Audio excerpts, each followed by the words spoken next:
On de la raconte sur Europe 1. Bonsoir Sophie Larmoyer. Bonsoir Christophe Ondelat. C'est votre journal du monde avec une première histoire dont le théâtre est l'Asie, la Corée du Nord et aussi l'Amérique.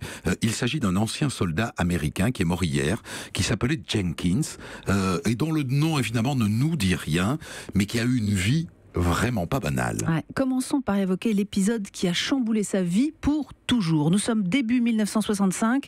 Charles Jenkins est un jeune soldat américain affecté en Corée du Sud. Il a 24 ans et n'a qu'une trouille, être envoyé au Vietnam. Alors un soir de janvier, les quelques bières qu'il a bu l'aident à trouver la dose d'inconscience nécessaire et pendant sa patrouille, il passe au nord. Avec une simple boussole, il franchit la DMZ, vous savez, cette zone démilitarisée qui porte très mal son nom puisqu'elle est truffée de mines et gardée de part et d'autre.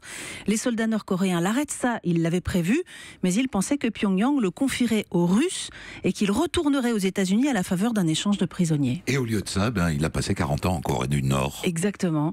D'abord retenu pendant 7 ans, obligé d'apprendre les enseignements du leader Kim Il-sung avec 3 autres déserteurs américains. Puis Charles Jenkins vit surveillé, mais à l'air libre, il fait des traductions, enseigne l'anglais. Dans ses mémoires, il raconte que c'était parfois très dur, car parfois on le battait. Un jour aussi, par exemple, on lui a enlevé son tatouage de l'armée américaine comme ça, sans anesthésie. Et puis, dans un genre beaucoup plus loufoque, Jenkins a aussi fait l'acteur. Il a tourné dans un grand nombre de films de propagande, toujours dans le même rôle, celui du vilain Yankee. Incroyable histoire. 40 ans pendant lesquels il a aussi fondé une famille. Ouais, un peu improbable sur le papier au départ, puisqu'en 1980, on le force à épouser une jeune japonaise kidnappée 2 ans avant, elle pour enseigner sa langue aux espions nord-coréens. Hitomi Soga, cette jeune femme a 21 ans, lui 40 à l'époque, mais leur destin de captif les rapproche, ouf, ils tombent amoureux et ils ont finalement 2 filles. La belle histoire ne s'arrête pas là. En 2002, grâce à la diplomatie japonaise, Hitomi Soga peut rentrer au Japon. Alors Jenkins, lui, hésite. La désertion en temps de guerre est passible de la peine de mort et finalement il saute le pas en 2004 avec ses 2 filles et écope finalement de 30 jours d'arrêt symbolique de la part d'une cour martiale américaine. Il vivait depuis au Japon, en famille. L'histoire ne dit pas si le couple avait gardé cette habitude prise à Pyongyang pour se souvenir qui ils étaient. Chaque soir, Jenkins disait à sa femme « Oyasumi, bonsoir » et elle lui répondait « Good night ». Deuxième histoire, elle se déroule aux États-Unis. Les Américains qui achètent leur arbre de Noël les trouvent plus cher que d'habitude. Il y a pénurie de sapins Noël aux États-Unis. Ouais, ce qui est quand même un comble dans un pays où les décorations de Noël s'étalent dans les magasins dès le mois d'octobre. Alors, que se passe-t-il ? Voire au mois d'août. Ce soir, c'est Sonia Dridi qui nous répond. Sonia qui est à Washington. Bonsoir. Bonsoir à tous.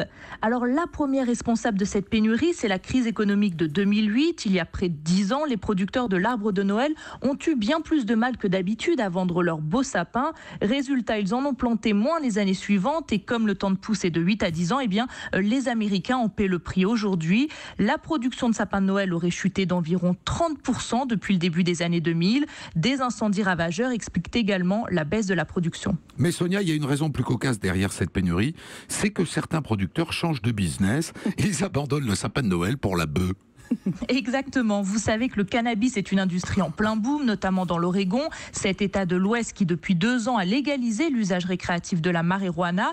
Il est désormais légal de la faire pousser et à 15 $ le gramme. La culture du cannabis serait plus rentable que l'arbre qui fait le bonheur des petits et grands. Il y a près de 700 cultivateurs de cannabis actuellement en Oregon et près de 800 attendent leur licence.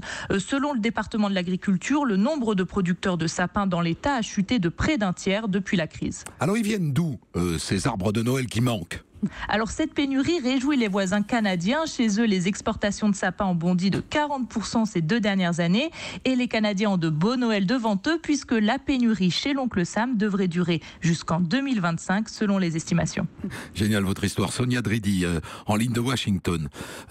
Sophie Larmoyer, les Japonais ont désigné l'idéogramme de l'année 2017. Oui, chaque année, au mois de décembre, ils votent pour le kanji, c'est-à-dire le caractère qui, dans l'écriture japonaise, incarne le mieux l'actualité de l'année qui s'achève. Cette fois, c'est le signe qui représente le Nord qui a été choisi, allusion aux menaces balistiques de Pyongyang. On se rappelle que tout récemment, 2 missiles tests ont volé au-dessus du Japon. Jenkins serait sans doute voté pareil, lui qui disait avoir toujours peur d'être assassiné par ses anciens geôliers. Et puis au Royaume-Uni, une association produit une bière à partir du pain non vendu. Voilà, Feedback, c'est le nom de cette association qui, dans sa recette, a remplacé une partie du malt par des invendus de pain. Alors que les puristes se rassurent, ça n'est pas une hérésie, ils se sont inspirés de brasseurs bruxellois. Et le but, évidemment, c'est de lutter contre le gaspillage gaspillage alimentaire. Le pain est la denrée la plus gaspillée dans le pays. 44% de ce qui est produit finit à la poubelle. Ça fait quand même 900 000 tonnes chaque année. Un jour, on pourra faire de la bière avec des restes de sapin de Noël ou avec les vieux sapins de Noël, par exemple. C'est une hypothèse. Europe